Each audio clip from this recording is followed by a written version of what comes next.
ላንተ በጣም የከበደ ለዛ ለተሰጠል ሰው እኮ በጣም ቀላል ነው። ላንተ ያዘጋጀውን ሰው ታውቃለህ ወይ? ሰንሰሉን ይበጥሰዋል፣ ጨለማውንስ ያበረዋል። ጌታ ሆይ እባክህ ዕድሜ እየገፋ ነው ሳላገባ ጠይቀሃታል እንዴ? መጀመሪያ እኮ ይጠየቃል። ልብ ደንገጥ ሲል ትጠይቃለህ። ብዙ ጊዜ ከመከራው በላይ የሚያስጨንቀን የተነገረልንን ስለማናውቅ። እግዚአብሔር ቃሉን ላከ ፈወሳቸው ነው። ፈረሰኛ ላከ ፈወሳቸው አይደለም። ብር ላከ ፈወሳቸው አይደለም። ቃል ይፈውሳል። ብዙ ጊዜ መከራው ከጸሎት በልጦ አይደለም፣ ከእግዚአብሔርም አይሉ አይደለም የሚጎዳን። የመከራውን ማምለጫ ጸሎት የሚባለውን ስለማናውቀው ከእግዚአብሔር የተዘጋጁ 5 የመከራ ማምለጫዎች ነው የምናጠ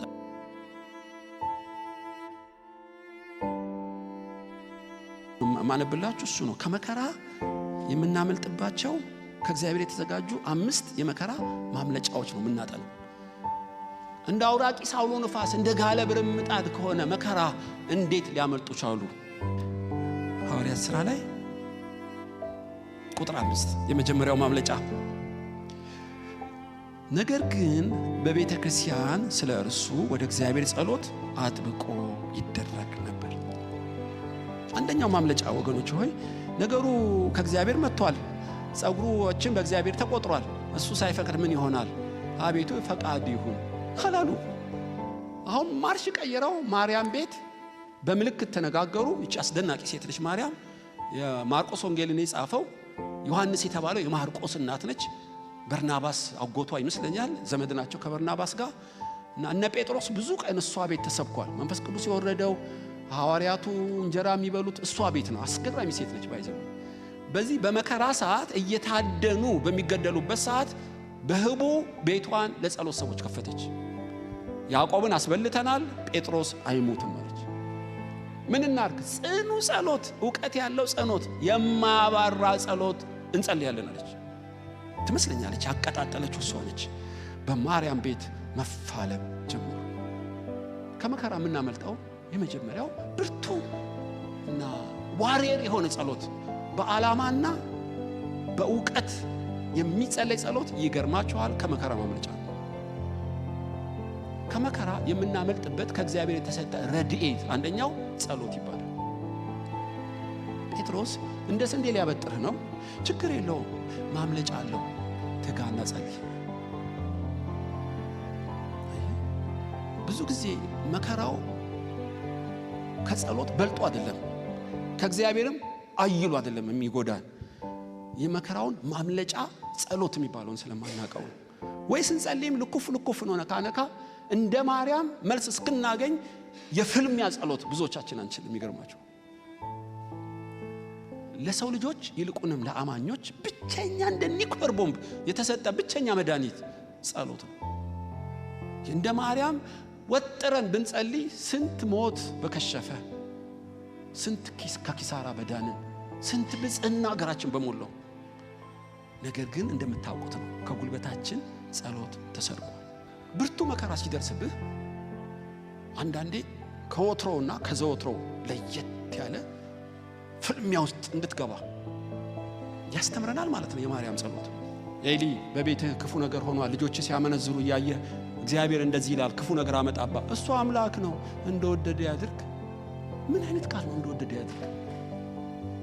ጸሎት ቢለምድ እኮ እንደ ነነዌ ሰዎች ነገሮች ሁሉ ይገለበጣሉ።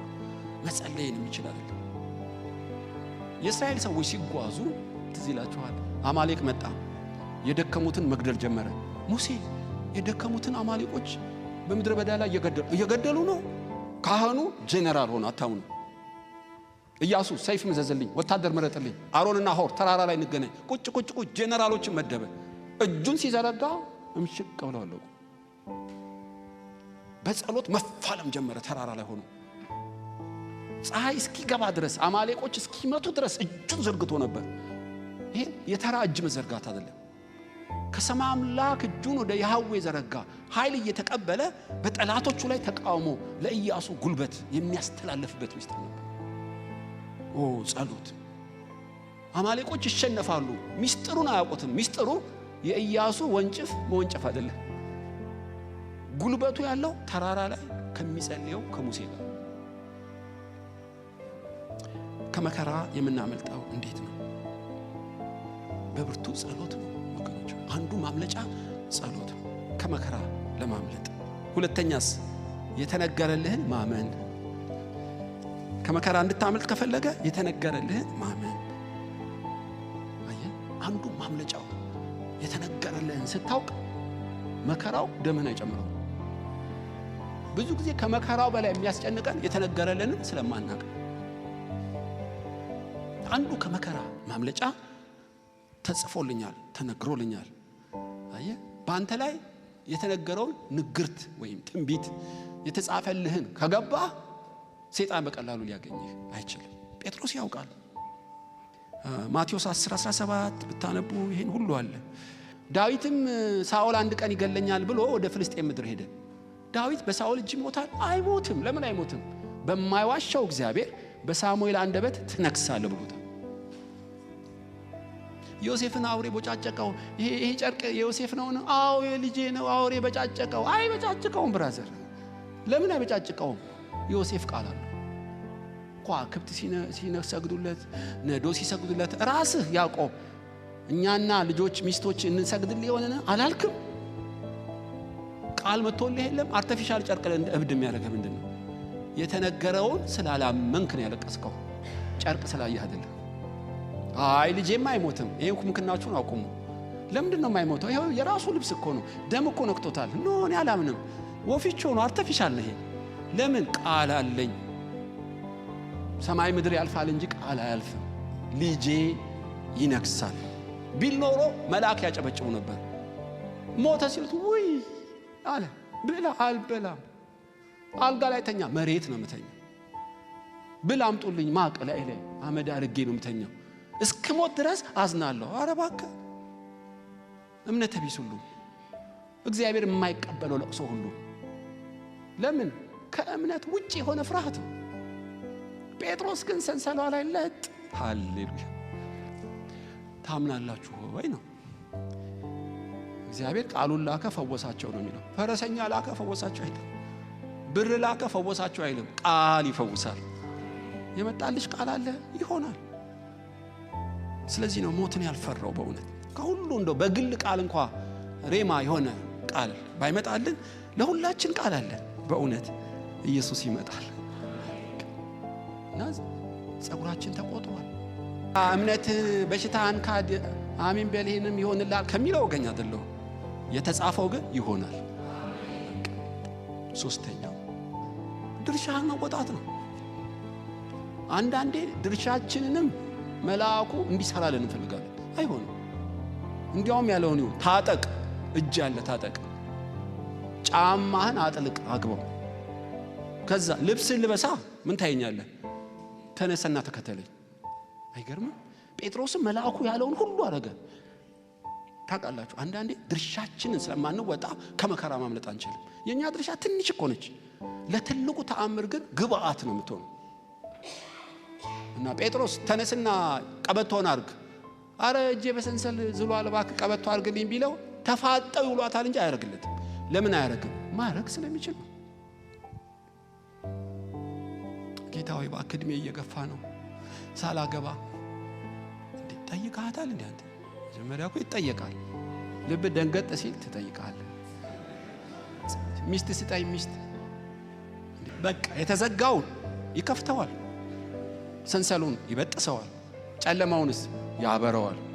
ያንተስ መታጠቅ፣ መራመድ፣ መከተል፣ መልበስ ትንንሽ መስሏል። ከጌታ ጋር እኮ አብረን ሰራተኛ ነው የሚለው እኛ ቅር እንዳይለን እንደው ፓሲቭ እንዳንሆን ነው።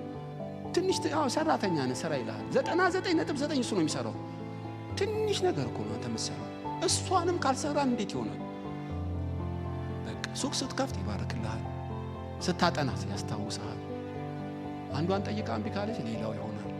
በቃ እንደዛ ነው አሰራሩ እኮ እንደዛ ነው። አብርሃም ይጸልያል፣ እግዚአብሔር ይሰራል። በቃ ርብቃ ውሃ ትቀዳለች፣ ባለጸጋን ያመጣል። ያቺ ትቃርማለች፣ አፈ ጉባኤ ያዘጋጃል። ይሄ አብረው ሲሰሩ እግዚአብሔርና ሰዎች። እኛ ግን ቁጭ አይሁን። አይምሮ ተሰጥቶናል። ብሪሊየንት እኮ ማይንድ ነው። በደም የነጻ በመንፈስ የተሞላ በቃል የታጠቀ ማንነት ነው ያለን። ወገኖች አልተጠቀምንበትም። 4 የተዘጋጀልህን ማወቅ። ምንድነው የተዘጋጀለት? ጴጥሮስም ሲባንን በማርያም ቤት ጸሎት እንደሚደረግ አወቀ። ማምለጫዋ ማርያም እንደሆነች ገብቶታል። አንዳንዴ እግዚአብሔር ማምለጫ ሰውን ያዘጋጃል። የተዘጋጀልህን ረዳት ማወቅ ከመከራ ለማምለጥ ለአንተ በጣም የከበደ ለዛ ለተሰጠልህ ሰው እኮ በጣም ቀላል ነው። ለአንተ ያዘጋጀውን ሰው ታውቃለህ ወይ? ሰዶም ገሞራ ልጠፋ ስትል በተራራ ላይ አብርሃም ቆሟል። ለሎጥ ያዘጋጀው ማን ነው? በተራራ ያለው አጎቱ አብርሃም ነው። ሎጥ ግን ወደ ዞዓር ይሄዳል። ዞዓር ለሱ የተዘጋጀ አይደለም። ልጆቹ ታውቃላችሁ አባታቸውን አሰከሩ። ሞዓብና አሞን ተወለዱ። ዮርዳኖስ የተባለው እኮ የሞዓብና የአሞን ሀገር ነው። ታውቃላችሁ የሎጥ ልጆች ሀገር ነው። እዛ የሚጠመቀው ጥምቀት ሰዶም ገሞራ ከሚጠመቀው ይበልጣል። የሆነ ጠጅ ሰራች፣ አንደኛዋ ትንሽ አቀመሰችው። ተዘር ከማጋ እንደተኛ ይብን አላወቀም። ምን አይነት ጌሾ ብትወቅት ነው? ዞዓር ውስጥ አደገኛ ሐሺሽ ነገር አለ ማለት ነው። ሁለተኛዋም እንደዛው ኤክስፐርት ነች። በጥብጣ ስታጠጣው የለም ብራዘር፣ የለም ወንድማችን። ለምን? የተዘጋጀለት ቦታ አይደለም። ለሱ የተዘጋጀለት የሚማልድ አጎቱ የሚጸልይ ስንቅና ትጥቅ ያዘ ተራራ ላይ ያለ ተሸወደ። ከማምለጫ አብርሃም ተዘጋጅቶለታል። ሎጥ ግን አላወቀም። ቅርብ አይደለች፣ ትንሽ አይደለች፣ እሷ ጋር እንግባ አለና ጥልቅ አለ። ለመውጣት ግን ከበደው። ካቅም በላይ ያለ ልክ ከሰው የተለየ አንፈተንም። ግን አንዳንዴ የገንዘብ ችግር ነው፣ የትዳር ችግር ነው፣ የባልና ሚስት ችግር ነው። ትዳርን እኮ እንደ ጌም የሚፈታቱልሃሉ። ግን አንተ የምትሄደው የሚያበሱ ጋር ነው። ራይት ፐርሰን ጋር እንሄድም። አንዳንዴ አሞሃል፣ የተሳሳተ ሐኪም፣ ንግድ ከሰረ የተሳሳተ ሰው ጋር ውሉ ይጠፋብናል።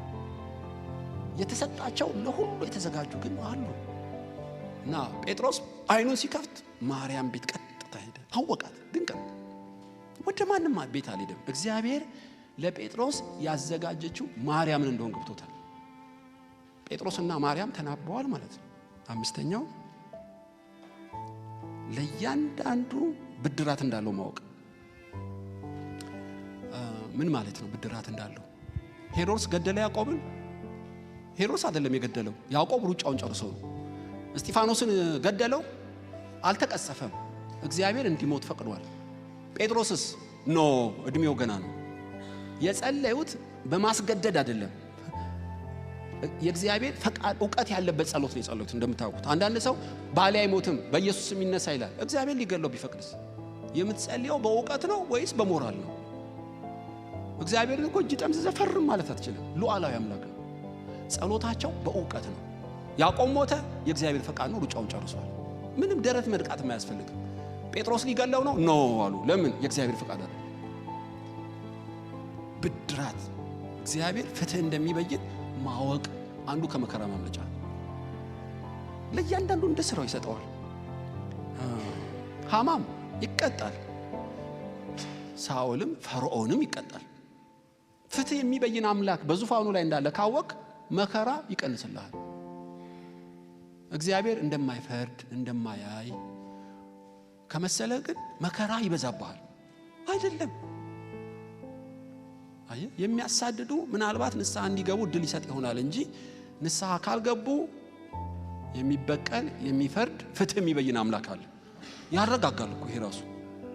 ከመከራ እንድታመልጥ አንዱ የሚረዳ ፍትህ የሚበይን አምላክ በዙፋኑ ላይ አለ። ምን ዳኛ አለ እዚህ ሀገር?